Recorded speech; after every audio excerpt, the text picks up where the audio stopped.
Hello, Narnach here. Welcome back to Grim Dawn. We are playing with the Ashes of Malmouth expansion and we're standing in the middle of the Steelcap District town, I think I should call it now. Last episode we handled a bunch of quests in the harbor and we brought back a bunch of refugees. And we had a chat with Rena, who sounded like a spirit guide but was not left as a spirit guide. After that we went back into the entrance here, into the tomb. But when I got back to town, Rena had actually turned into a spirit guide. So we now have a spirit guide available here. We have an illusionist here. And the merchants, some of the other folks that we had saved around town, also changed. So we now have Nadia, the inventor. Broken down?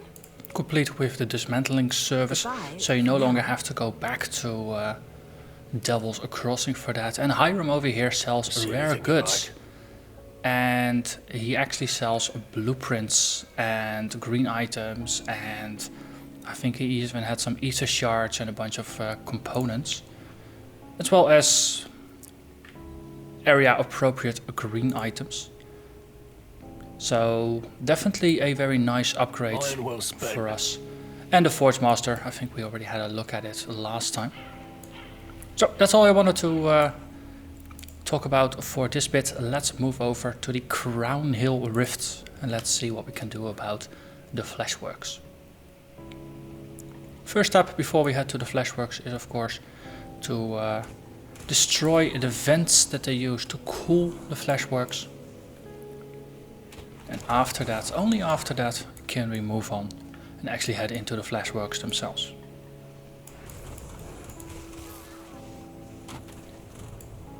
So this might be the very final episode. It might be the one before that. But definitely feels like we are closer than ever. Okay, we did lose a couple of skeletons. Minions, please stand back a bit so you don't get burned here. Okay, and then charge in and take out the Ethereal Guardian. We only lost a couple of skeletons. I think under the circumstances we did pretty well.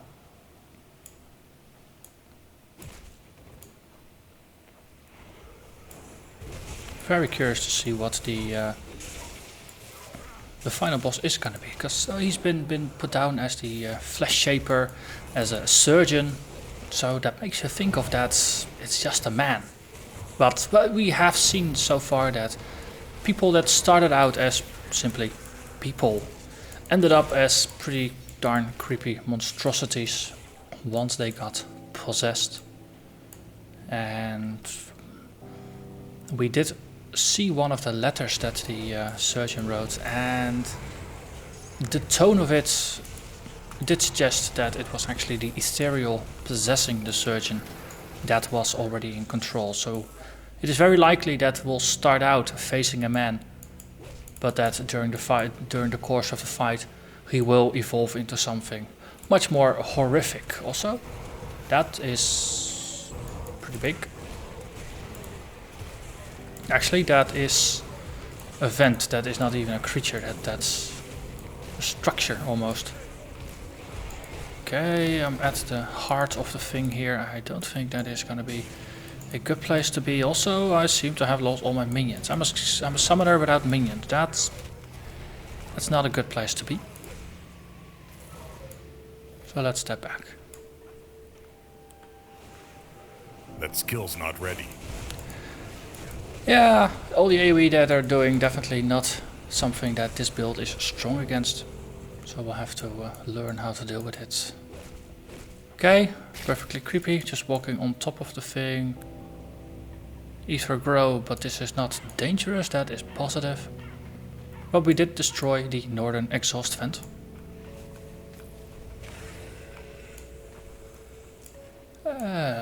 Of course. Would there be an opportunity for secrets? There would. So let's have a quick look over here and after that head back east. Nothing. That corpse though is clickable. And another corpse. Jackpot. 2 components. Or component pieces rather.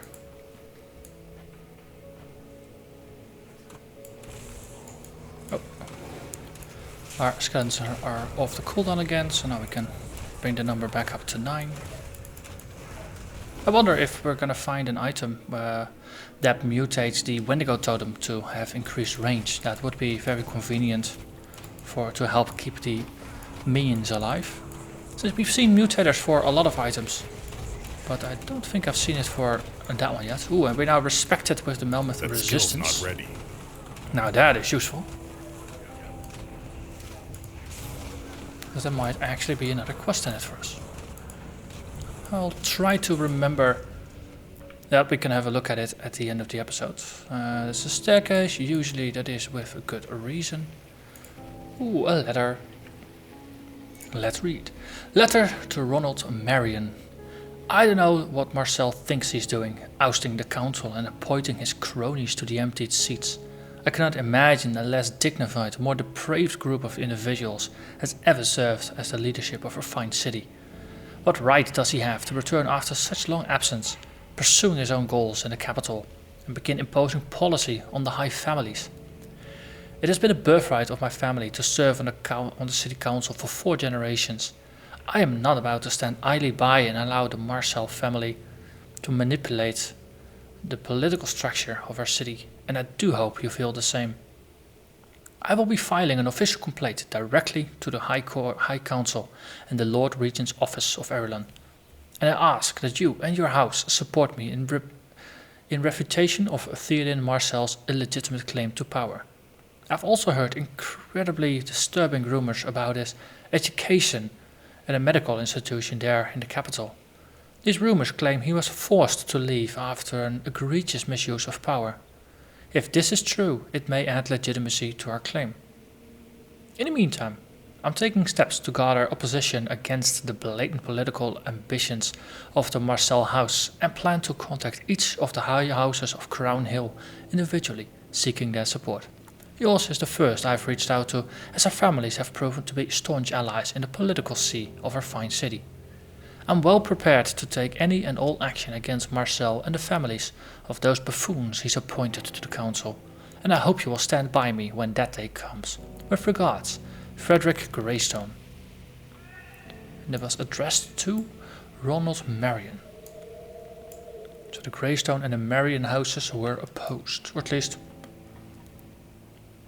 we would assume that the opposition was also shared by the receiving party. On the other hand, could be, of course, that the house had already been infiltrated and that he was writing to someone who was possessed by ethereals. It's very well possible.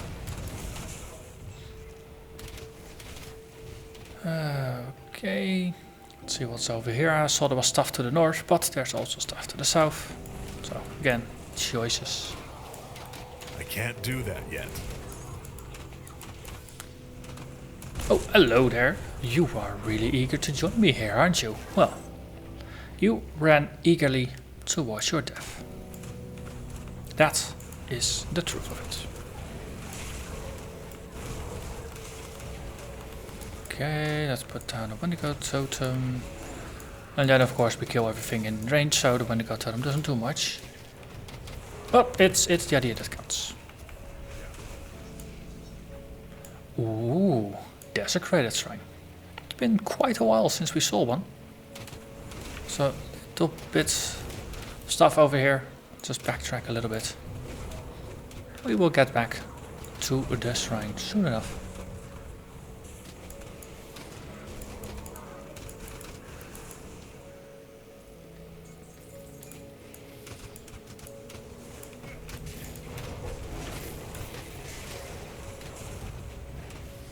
Flesh-wrapped Enclave entrance. Okay, that sounds ominous. Yeah, let's go with ominous. So we will end up heading back there. So for now we can skip that. Hey, where did you come from? come from inside, or... No, it looks like you could pass through, but in reality you can't. Okay. And then it is a devotional clock.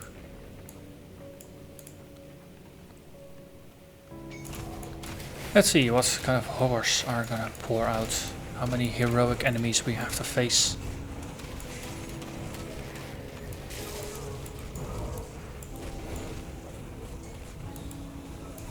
Okay, that was surprisingly easy for me. Oh, we actually... Valaxtria is still alive. Valaxteria. I'm not quite sure why the points were granted if the enemy is still alive. Most of the time we have to kill the enemy before we get the reward for killing the enemy. But hey, who am I to question 3 devotion points? So our goal is Ratosh. There's only a couple more points we need to spend before we can actually start putting points into Ratosh. We need 1 more red and we need 1 more white. So once again we pick up starter nodes for white and next up for red as well, after which Ratosh is unlocked. Ooh. Hello there.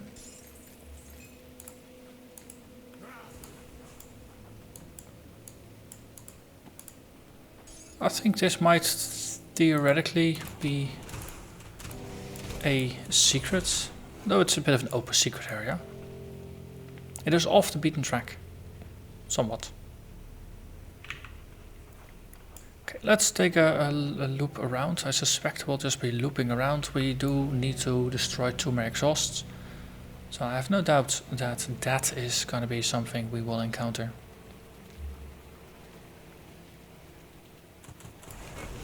And the timer is down, so we can summon even more skeletons here.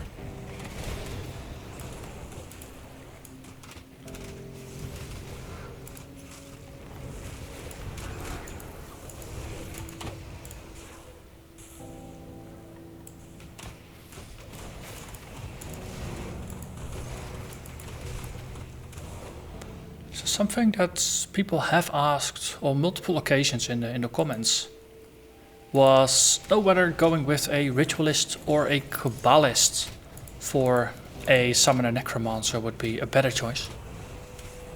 Because now this is a ritualist, we have a necromancer and a druid, and for the kabbalist the occultist would replace the shaman. And I think definitely I'm still convinced that playing a occultist as your secondary, giving you access to the blood of Dreek, is gonna make it much easier for you to keep your minions alive. It has a stronger heal, it actually has a heal, not just a passive regen, but it actually has a one-shot heal that you can use about every 12 seconds or so. So that is pretty potent. And I still think that that is the build that will be easiest to play, and you'll probably end up having to resummon your minions a lot less than you see me doing with this version of the build. Hello there, enemies. That said, I've only played through veteran mode so far. I haven't gone into elite or ultimate with these, and with the occultist secondary, with the kabbalist, I only played as far as you saw me play in the video, which I think was Act 4-ish, around level 40-ish. So, of course, it's speculation of all the things that will or could happen afterwards. Okay, this is where we need to end up. This looks like a very large mouth. I don't think I like it very much over here. Let's look for another place to go. Let's go on a vacation somewhere. I heard the capital is nice this time of the year. But no, in all seriousness, the ritualist, it has the potential in the end game to be more powerful, and reason for that is because the Devouring Swarm is really good at stripping the resistances of enemies. The Life Leech and the Vitality damage I don't think is gonna do all that much for you in boss fights, but the lowering of enemy resistances will allow you to do much more damage with your pets. So what you cannot make up for in sustaining the pets, they will make up for in being more aggressive. So it's more of a glass cannon, which is funny because most of the time if you're picking up a shaman as your secondary class, you pick it up because it provides you with tankiness, not as a glass cannon. But in this case, no, McDragon's Pact gives you some damage bonus for the pets. It gives you a bit of health regen, but it is a small amount. And Heart of the Wild, it will help you boost the life pool of yourself and the pets, but it's only 30%. So it gives them a little bit of a larger buffer, but under sustained fire, your pets will melt. And, as I said, the range on Wendigo Totem is just very small. It's only 5 meters. And most of your skeletons will be outside of the range, so it's not really going to help you all that much. Oh, hello there.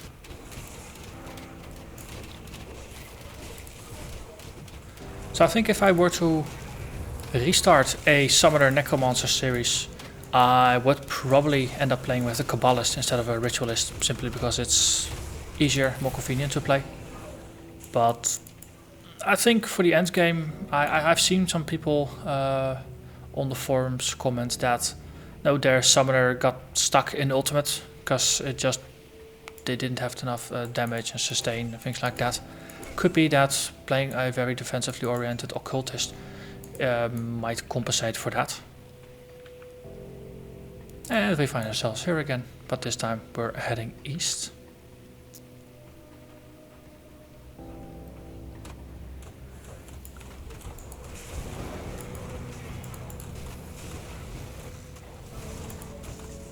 And another thing is the Drain Essence skill is a lot more powerful than I had initially given it credit for. So if you were to change the build around, maybe picking up Drain Essence as an additional skill for dealing damage and for helping to keep yourself alive, as well as for debuffing enemies, it might be a useful skill to have. Though especially with Drain Essence, it requires quite an investment. There's 40 skill points that you can put in, 41 if you also go for Grave Chill, which it gives you more damage, it gives you less of a personal sustain, but you do slow target movements as well, so it makes enemies less mobile, which is a bonus. But it also converts the damage from Ether to Cold, which is more of a tertiary damage type for the Necromancer compared to Vitality and Ether. So that's a little less convenient.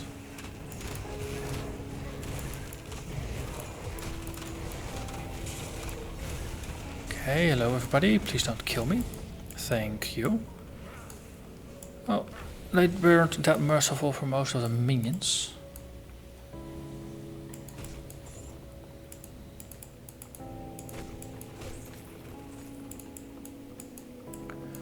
Okay, yes, haha, we got the loot. Okay, so we now need the southern vent. And if the factory entrance is up there, then we'll probably need to be in the bottom side over there. Also, could you maybe not try to murder me? Thank you. Wonderful. Everybody, please get out of the clouds. Please save yourselves.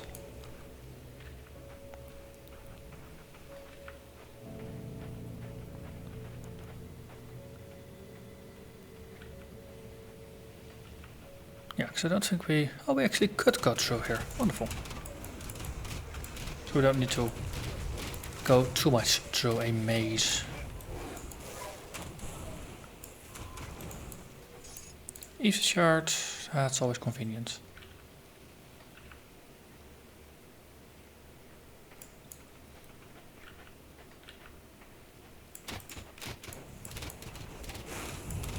Okay, that leaves me wondering, will the southern exhaust vent be in here, or will we need to head over to that direction? It's all possible. This is kind of a dead end, even though this looks like we could be walking over it, but no, invisible wall says no. So let's have a look. Oh. Fourth entrance, locked by ethereals. Okay.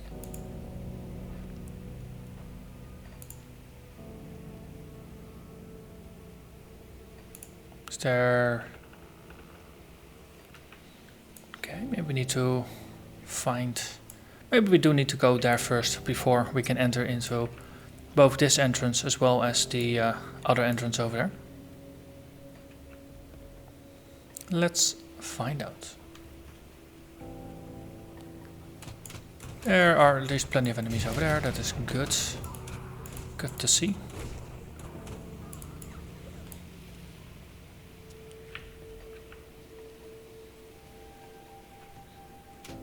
There we are. Wonderful.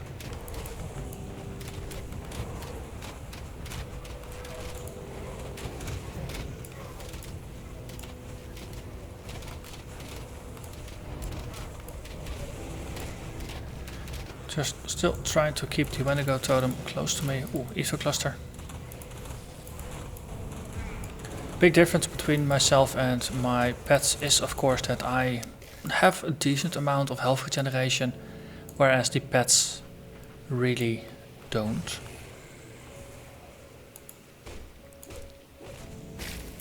And that was the last one.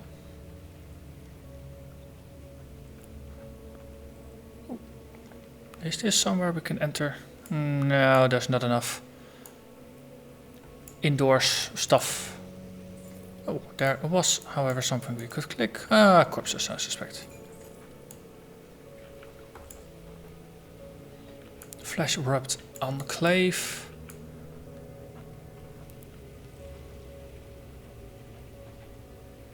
Okay, so this is the Enclave, and what was that then? Trying to figure out which of the one is going to be the main quest and which is going to be the side quest. Since I suspect there will be two, so... Well, we are closest to this, so let's just enter this one. And hope it is not the final one, because then having to go back for a side quest, not useful. I can't open that. Okay. If we can't enter, that is convenient. Then it means we only have one place to go. And that is north. But...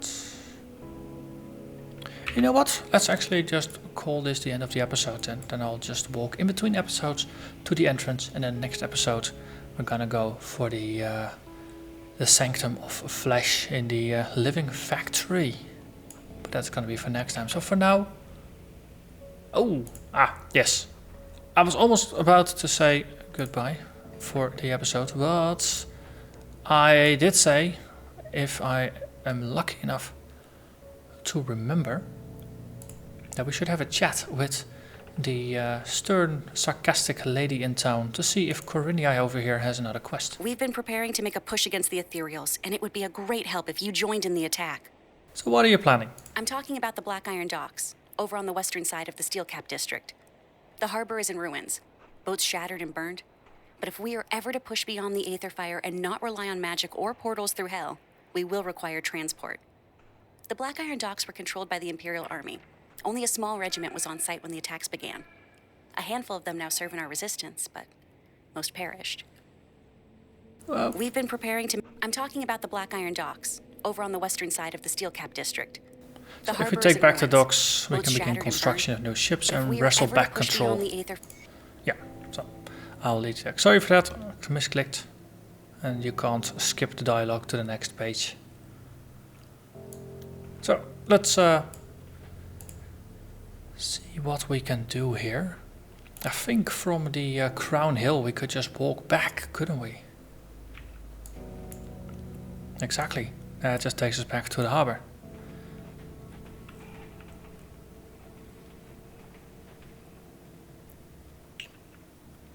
And again, of course, we've also cleared all of this. It's a little inconvenient that there is no portal back. On the other hand, I'm gonna go to the harbor. That leaves me with the question, what is there to secure? Ah, they summoned some extra enemies here to give us something to kill and secure.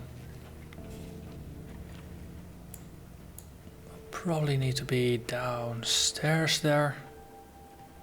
Or maybe they even were there, that I just walked downstairs before. Black Legion.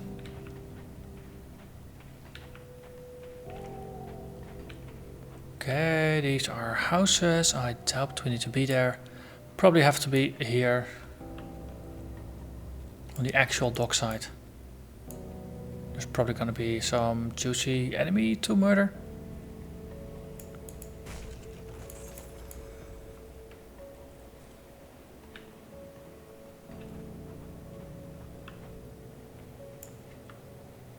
Okay, at least this looks like the Ironside docks. Black Iron Docks. Take the lead in this dangerous mission and ensure that the people of Malmouth have a major victory. Secure the Black Iron Docks. Within the harbor of the Steel Scrap District. Okay.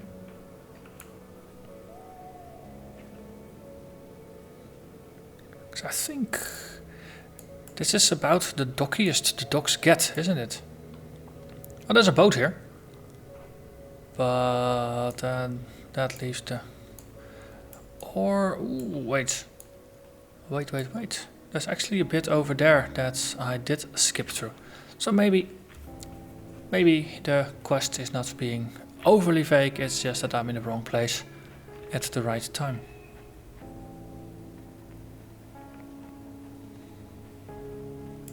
Especially now considering that the instructions we are getting here are minimal, to say something. Yeah, probably have to be there, so we can probably cut through there, because that's how we got here in the first place. So we just backtrack. Would be incredibly convenient if we would actually walk into an ethereal rift in the harbor for later on. No, by this point we've done most of the questing here.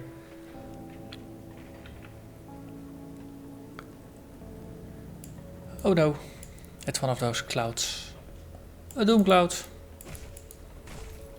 Ethereal doom cloud.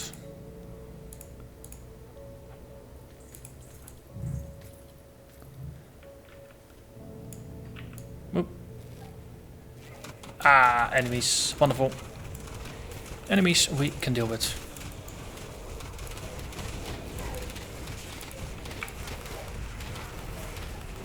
Just trying to make sure the Wendigo totem is here, minions are here. Well, what left of them?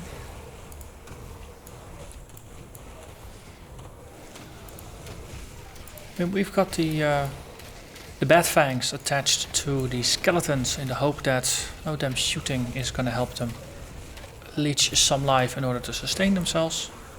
Works better, I suspect, for the ranged ones than for the meleers. But when the meleers get attacked, that's a bit of an issue.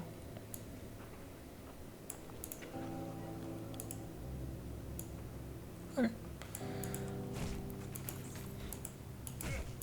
But for the meleers, they're just gonna take too much damage and not have too much of an opportunity.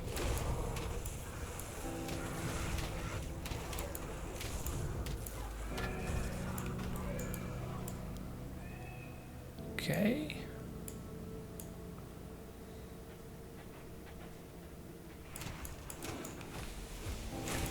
I can't do okay. that yet. At least we're in the right place, it seems like. That is always a good confirmation. Defiance. Bunch of reputation with everybody, that's always nice.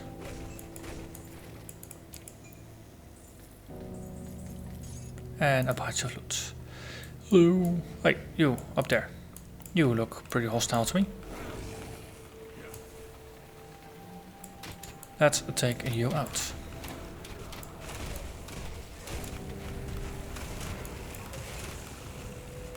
Okay, did they get there? Did they just walk all the way around?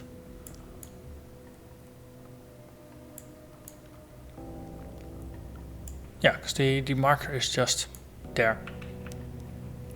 So we'll need to take this, go downstairs. It's all good. Okay, we're on the right track. Just need to clear that down there. Hello. Hey everybody. Just gonna shoot some bees at them.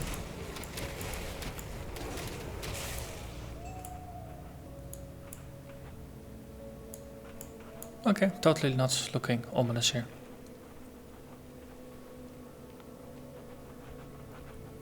Okay, yeah, we can move through here, then even go over here. It's a bit faded on the map.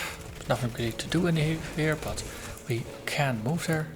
That skill's not ready. Yeah, Sentinel. I think I'm too far. Oh no, the black iron dogs are overrun. Whatever will I do? Well, they're overrun by my minions.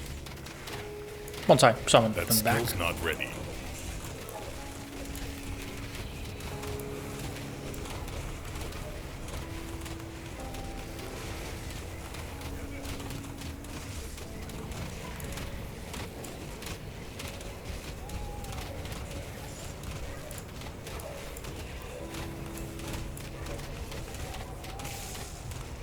Okay. So far it seems like I'm able to keep my minions together, and Wendigo Totem is really helping out here. The amount of AoE damage that's coming in has been manageable so far. Oh, 2 heroes, 3 heroes. That seems like the epic conclusion of this fight.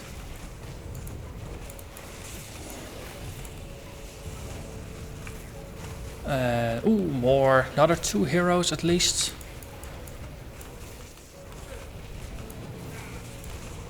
Okay, it's getting a little too scary and creepy and AoE for me. Arcanis. I can't do that. That's yet. a lot of poison damage.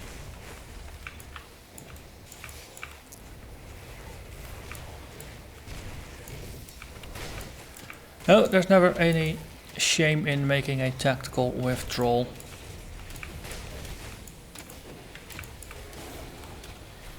And especially once we can resummon the minions. No, then we can stabilize and then we can just turn back the tide. Wonderful. Hello. Goodbye. Oh, you are vampiric. Yeah. That's a good... those kinds of enemies that have pretty healthy health regeneration of themselves. It's useful to try to use Siphon Souls against them because it reduces the enemy's health regeneration. So of course if their health regeneration is lower, it is easier to take them out. Against other enemies that might not be too much of an issue, but it's a useful tool in your arsenal to use in situations like that. Skeletons keep biting the dust, but on the other hand, they're skeletons, they should be kind of used to that. And let's see, is there anything over here? Niren's work log. I think we still have some lore from the other area as well. So, speak with Corinia, we are done here. Then we can read the lore, and then that's gonna be a good opportunity to end this episode. Hello, Corinia. Was the mission a success? The dog belongs to us. I always knew I had it in me to tell somebody else to do something heroic. The Malmouth Resistance appreciates everything you've done. The future of this war may well be shaped by your actions this day. Now, if only this was the end of the ethereals here. Don't worry, though. I'll find something else worth killing. What else can we do? For now, help out the others at the hideout. Take a look at the bounty table for recent developments. There's always something worth doing. Alright. And indeed, we ought to be able to use the bounty table now. Malmouth Resistance. Respected grants us access to the bounty table. Though for now, I'm gonna ignore that. Let's see, here's the quartermaster. We also have access to the goods over here. 23,000 bits for a blueprint. They got 2 of them. I got plenty of money now, so put it to good use. That is for bladed waistguard. That is of course the belt that every faction offers. And another one. Okay, so well, we actually managed to pick up quite some lore bits. So we have that one, we have that one, and that one. Yeah. Okay, so let's start top to bottom. Gildum Arcanum. To understand the flows of the ether, one must first learn to appreciate its inherent risks. The arcane art is not a plaything, nor is it a tool meant to be abused. Countless young arcanists have long lost their lives to carelessness and malpractice. Proper control of the ether requires years of practice under the careful supervision of the Gildum Arcanum, the only formal office sanctioned to instruct and research the art of the arcane. Do not confuse what is lectured here with the teachings of the hypothetical witch gods, a common misconception amongst the uneducated. There are no gods. There is only reality and the science of the arcane. Okay, interesting. Considering this is a world where there's literally a blood god that's trying to get back, then finding a page that casually mentions that there are no gods. Interesting. Ooh, we seems to have gotten a response. Letter to Theodin Marcel. Ah, this is someone writing to the guy that we now have to kill, the Shaper of the Flesh. I understand full well that what your proposal was, and I agreed to all terms, but I had no idea you intended to enact your plans so rapidly. The dissolution of the sitting council and the appointment of new members of your own choosing is a bold move, but it has put myself, as well as the other houses who agreed to join you in your arrangement, at grave risk of being defamed. Just this morning I received a missive from House Greystone, wherein Frederick Greystone threatened to report you to the High Council of Erelon and ask for my support in his refutation of your illegitimate claim to power.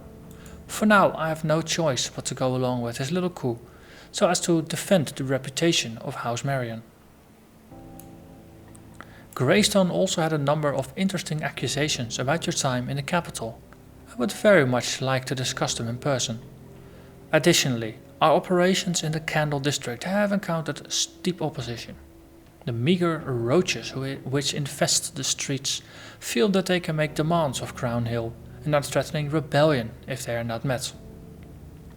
While I have no doubt that you will honor your part of our little arrangement, I pray for the sake of both our great houses that you have a solution to deal with the ever-expanding problem that is the growing mass of wretches who consider the Candle District home. Respectfully, Ronald Marion. Interesting twist. Cause this is the person that the previous letter was written to, asking for help. In turn, no, basically they're just tattling to Theodin Marcel.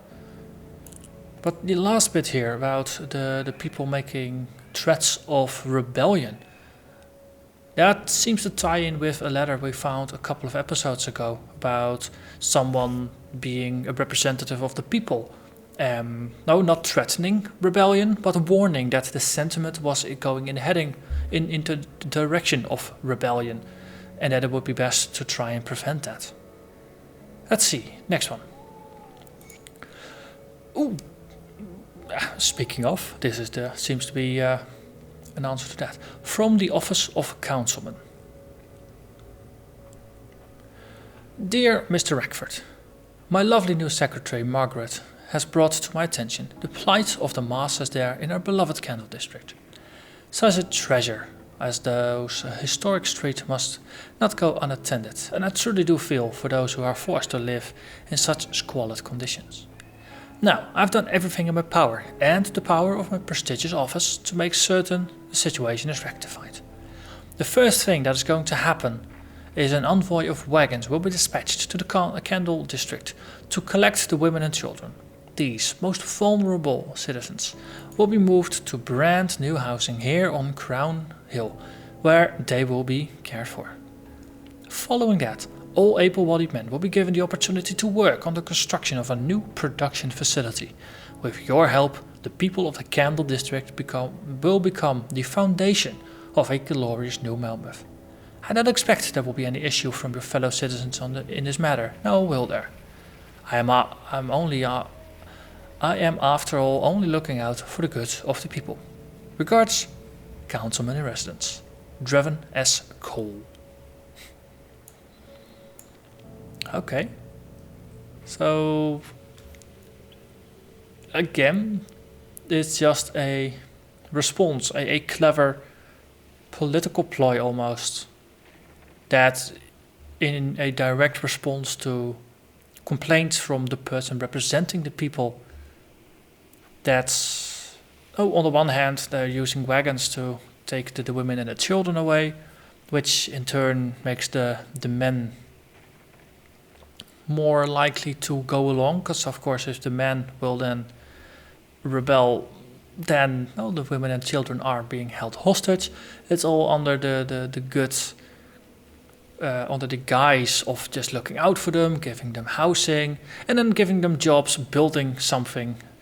And also this nice line, the people of the Candle district will become the foundation of a glorious new Malmouth. They're literally going to build a city on top of the people, but hey, that's how you make a foundation, right? Lastly, Niren's worklog from the harbor over here. Per your requests, I will be documenting the work logs here. I hope this information is useful in your endeavors. The Black Irons have been as busy as ever with the military shipments, but overwhelming requests from the other harbour masters have had us unloading commercial boats as well. It seems the quantity of goods entering the city has doubled in the last few months. We've gone from 2 ships daily to 4 or more.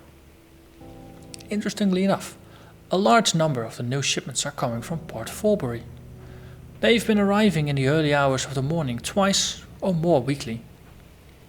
Every one of them is crammed to the gunwale with crated goods marked for delivery to Crown Hill. Recipients unspecified. Don't know what the fine folk such as yourself need with so many deliveries, but I suppose some not paid to ask such questions. Had an incident of insubordination recently, though, when I caught young Orif walking around with a strange crystal, sharp as a blade and green like tarnished copper. I asked him where he'd gotten it, and he was naturally mum about it. But threats to his job got through him right fast. He said he stole it from one of the Crown Hill deliveries. Didn't think nothing of it. I had him put it back where he found it. I saw it fit to discipline him by half a day's pay, to which he agreed. I don't presume we'll have any more problems from Orif, and I do not recommend further punishment. He's a good lad, just stupid. That about sums up things for this week, for last week. Let me know if this is what you were looking for. I will continue to report on a weekly basis, as requested. Niren Lerner. There's no explicit recipients, though it does tie it to Crown Hill, so it would presumably tie back to the big bad evil person, doctor, someone. Yeah, that's really specific, I know. So, yeah, let's see, any of the green items or of the blue items any useful? Empowered Melody, +2 to vulnerability and +1 to all the skills in occultist. That's not quite bad. If you're playing a crossbow occultist, there could be worse things to have. Bonus to poison damage here is pretty nice if you're using that. Warchief's Glory, that's an old one. Fighting Spirit, bonus to bleeding resistance. For some reason, a lot of belts actually seem to be boosting bleed resistance as well as maximum bleed resistance. Empowered Guardsman's Helm, that's an older set as well. 5 parts of the set gets you +2 to all the soldier skills. Empowered Enchanter's Insignia, +2 to Flame Touch, +3 to Temper. I think that's all Demolitionist. And a bit of resistances, maximum fire resistance. Slowly we are getting into the higher tiers of items, where in addition to resists and skills, we're also getting increases to the maximum resistances. Just like we've managed to increase the Ether to 83, whereas 80 is the normal limit. Stormcaller's Circlet, that's on Cold and Lightning, and then Wind Devils and Maelstrom, that's all Shaman. And Defiance, 100% chance when you get hit by a critical strike to cast Ether Ward, which gives you 30% Ether resistance, as well as reduced crowd control duration of all sorts. So that's gonna help you get out of trouble if need be, but you do need to get hit by a critical strike, which means that the enemy needs to have a high offensive ability, or your defensive ability needs to be low enough for that. But in this case, now we did get against an Ethereal Colossus 3.8% chance to actually get crit. And in reverse, we're doing crits as well. And that would be it for now. So as always, I'm gonna thank you very much for watching, and I hope to see you again next time. Bye bye.